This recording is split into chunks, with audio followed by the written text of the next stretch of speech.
our beloved Boss Mike Cervera. Etong si Sara Geronimo, hindi ho si hindi ho si Sara Duterte at si Sara Diskaya. Pero etong si Sara Geronimo, pakinggan ho ninyo. Parang panduloko sa bansa natin. Pinaiikot-ikot lang tayo. Tama na. Di naman po lingid sa kalaman natin na napakaraming nangyayaring kaguluhan, kasinungalingan, panduloko ang ginagawa sa ating bansa. Let us all be reminded na kayo, I don't want to put the pressure on you, ang ating mga kabataan, kayo ang pag-asa ng ating bansa, ng ating bayan. One day, kayo ang magbabago ng bulok na sistema ng bansang ito. Huwag kayong mawala ng pag-asa, huwag tayong mawalan ng pag-asa, kumapit tayo sa hope at magtiwala. Patuloy na magtiwala na balang araw, mababago din ang bulok na sistema na yan. At uunlad din ang ating mahal na bansang Pilipinas. Hindi na natin kailangan umalis ng bansa para makapaghanap ng magandang trabaho dahil nandito na lahat ng oportunidad. Patuloy natin ipagdasal ang ating bansa. Actually, matagal na nating sinasabi yan eh. Bata pa lang ho ako, naririnig ko na yan eh. Oo. Yung bang darating ang panahon, tumanda na tayo ng ganito mga kababayan, wala pa rin nangyayari. Ano po? Kasi ho mga kababayan, nakakasawa na ho talaga. Ito hong mga politiko na mga walang ya. Itong mga politiko na mga mapagkunwari. Itong mga politiko, mga kababayan, na akala mo talaga'y mahal ang mga mamamayang Pilipino. Itong mga politiko na kaparang si Digong, iba yung sinasabi sa ginagawa. Mga kababayan ko.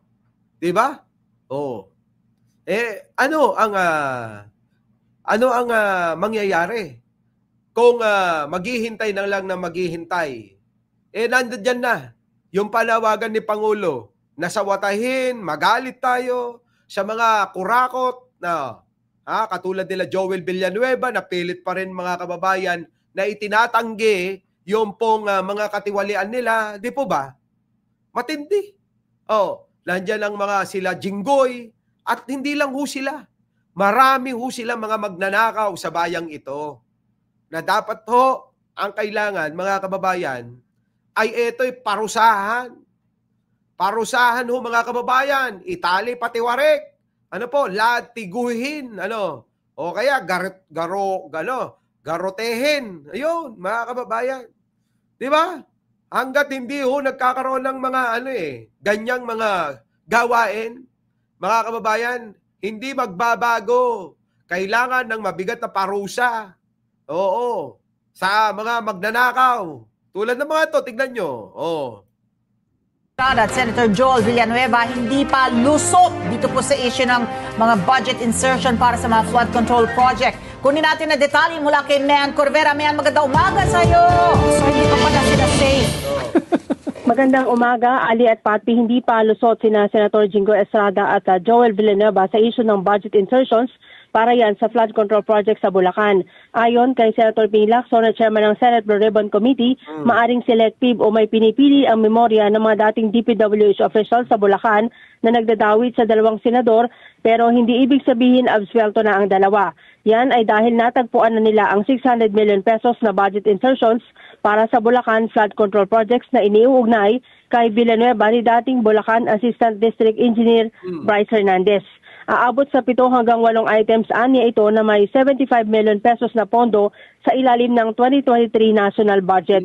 Una nang kinumpirma ni Lacson na nakapaloob naman sa 2025 national budget ang 355 million pesos na budget insertion para sa flood control project sa Bulacan na iniuugnay naman kay Estrada. Batay anya sa pagtatanong nila kay Hernandez kahapon, kabisado nito ang mga pinaglaanan ng pondo dahil sila ay naging OIC o siya ay naging OIC ng Engineering District ng Bulacan. Batay sa pagsusuri, nakapag-release ng pondo para sa 3 proyekto na nasa ilalim ng 355 million na pondo na umano'y insertions sa Estrada At nasa phase 3 na umano, batay sa report sa DBM, pero Yan yung mga kababayan ko. Tulad yan, si Villanueva at si Estrada, todo pa rin ang ano nila, no? Ang tanggi nila sa ginawa nila. Pero alam na natin, mga kababayan, na talagang may alam sila. O, tulad ngayon, neto, si Pangulo, binalik ni PBBM ang pondo ng PhilHealth para sa mapaunlad ang PhilHealth, ang healthcare. O, tignan nyo ito, binalik na ho ni Pangulo yan, ha. Tignan nyo ho yung mga siraulo. Yung mga siraulo. Abe, binibigyan pa ng mali siya. Binibigyan pa ng mali siya yung pong pagbabalik ng limpak-limpak na salapi na pondo ng PhilHealth. O tignan nyo, nagangawa yung mga DDS ngayon. Wala na, huli na. Anong huli na? Kailan pa nahuli yung pagbibigay ng pangangailangan para sa tao? Ganyan ho sila mangliko. Mabobobo talaga kayo sa totoo lang. Kapag ang mga panonoorin ninyo, pakikinggan ninyo mga DDS, masisiraan kayo ng ulo, magagaya kayo sa kanila. Tignan nyo mga itsura, di ba? Mukhang kalalabas na ng mental silang lahat. Di ba? Yan Ang hirap po mga kababayan na unawain to mga sinasabi ng mga walang yan to. Abay, kita nyo trabaho na ng trabaho ang Pangulo, may nasasabi pa. Di po ba? Naibalik yung pera sa PhilHealth. Aba, nagngangawa pa rin sila. Bakit? Dahil ayaw nyong umangat yung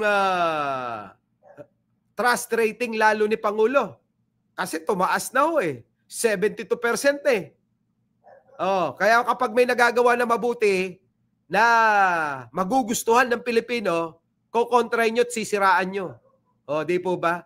Diyan po Diyan po. Yung mga naninira ho na yan, minsan madalas na nagpasasa na rin yan sa kaban ng bayan kasi mga naging mga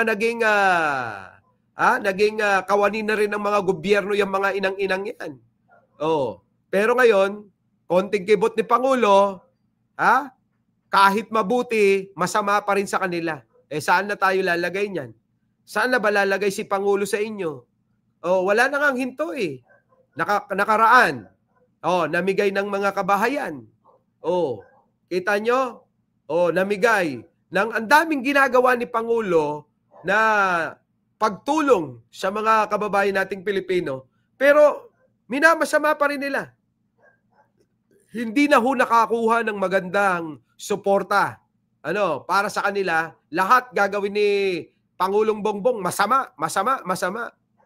Sila na lang tama siguro sa sa pakiwari nila, Sila na lang laging tama, ganon, Wala nang tama kay Pangulo di po ba? Pero eto, tulad nga sinasabi ko sa inyo, ayan na nga, etong dalawa na hindi pa safe. Ayan na nga yung 600 million tumutugma na. 355 million na insertion nila, tumutugma na.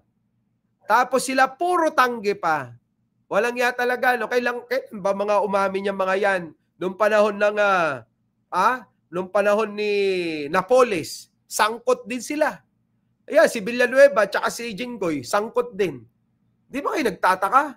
Sa lahat na lang ng mga issue ng corruption sabit yung pangalan nila. Mga kababayan ko. Di po ba? Ano daw yung 62 billion PhilHealth na binalik daw ni PBBM? Yun na nga yun. Yun nga yung nabawas na nilagyan ng dinala sa isang investment.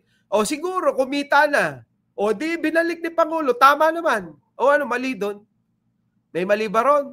Ang mali ron kapag ninakaw yung 60 billion. Ninakaw ba ni Pangulo? Sige nga ho. Nililito kayo ng mga DDS Mas maigi nga yun Abay, ibinalik yung pondo sa PhilHealth. Yung mga DDS, ninanakaw ho yung pera Di ba? Tapos ayaw nyo, ano gusto nyo? Magnakaw din. So, gusto yata nila, mga kababayan, everybody happy. No? Everybody happy. Kailangan magnakaw tayo lahat. Mula sa presidente. Oo, hanggang sa amin. Magnakaw tayo. Wala ho, mga kababayan. Ayaw ho ni Pangulo ng ganyan. Di mo ba? Grabe, no? Titindi ng mga pagmumuka. Oo. So, eto na, mga kababayan ko. Tulad niyan. Tukoy na nga yung mga pera kung saan. Ha? Na in-insert talaga na itong mga senador na to. Wala pa rin, mga kababayan. Binalik na rin luxury cars niya. Kita nyo, mga kababayan ko. Buti nga ho si Hernandez binalik, mga kababayan. Una yung tagda 13 million. Sumunod yung 100 milyon, yung 2 sasakyan. Di po ba? Dapat ganun Minsan, alam nyo, nakakabilib pero mali pa rin. Mali pa rin yung kanyang ginawa. Sabi ko nga kaninang umaga, parang si Judas. Noong pong ibinenta si Jesus Christ, naghudas nga si Judas, mga kababayan. Matapos doon, mga kababayan, nagbigti. Siguro, kung ako naman, kay Jinggoy, tsaka kay Villanueva, bakit di nyo gawin, magbigti na lang kayo? Gayahin nyo si Judas. Ikaw, Villanueva, alam mo yan. Bakit? Di ba, lagi ka naman nagbabasa ng Biblia. Kaya lang, yung pagbabasa mo yata ng Biblia, ginagamit mo para mambudol ng tao. Na kunyari, maka-Diyos. Ito ang salita ng Diyos. Pero ang totoo, gawain ni Satanas ang ginagawa nyo. Di po ba, mga kababayan ko? Our beloved Boss Mike Cervera.